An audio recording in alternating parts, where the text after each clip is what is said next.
Thanks for coming, Tracy. Oh, no problem.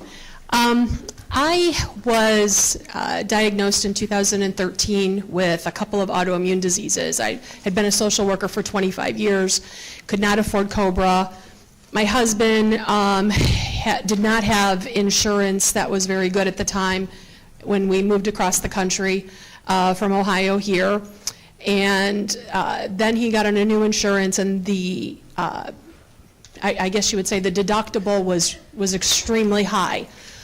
One of my medications alone is $7,000, and that's without the insurance. I'm on 13 meds. Because of the Affordable Care Act, I'm able to get those meds for $0. So it has kept me alive. That is the plus side of it. The negative side for me is every year I have a problem with having continuity of care because first I'm under United Healthcare, then I'm under Ambetter. Every year I'm told that it's changing, and those doctors do not always change with those insurance plans. So I have to carry around what looks like the yellow pages of all of my medical records for doctors to look at, go through. It makes it difficult to get new appointments because I have to start with a new primary care doctor, then I have to wait to get a referral, then I have to wait to go to see the specialists. So that's what's making my care difficult right now. I should have seen one of my specialists last September, and then the appointment was not until it was changed by the doctor, and then it changed until after January, which now put me in the new Ambetter signs that I see everywhere, insurance. I cannot possibly imagine living without the ACA. I don't know how we would afford it.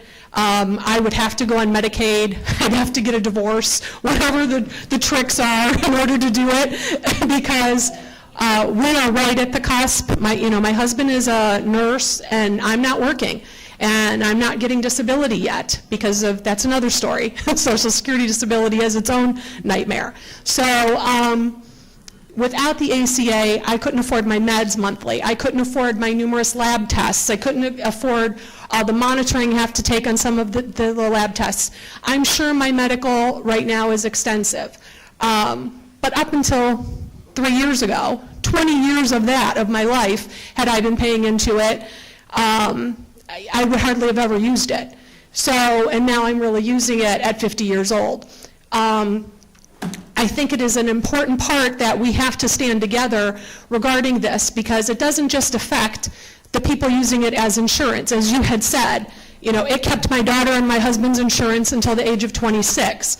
It has been able to do other things like going on his insurance if I have to at some point, and figuring out on how to afford my medication. But if that ever happened, if we had the ACA, I would know that I would be insured. With these disabilities, this is something that could prevent me from getting insurance later on with anybody else if Obamacare wasn't in place.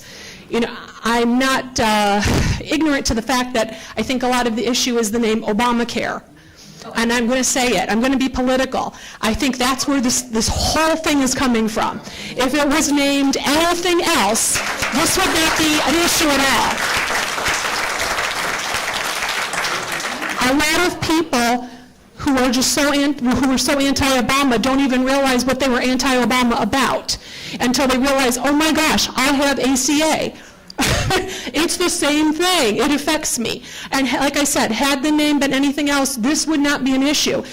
I'm very offended. I'm offended by what's going on in Washington. I am offended at the fact that there are people there making decisions who, and as far as I'm concerned, until I have their insurance plan and their health plan, they shouldn't come back with anything else.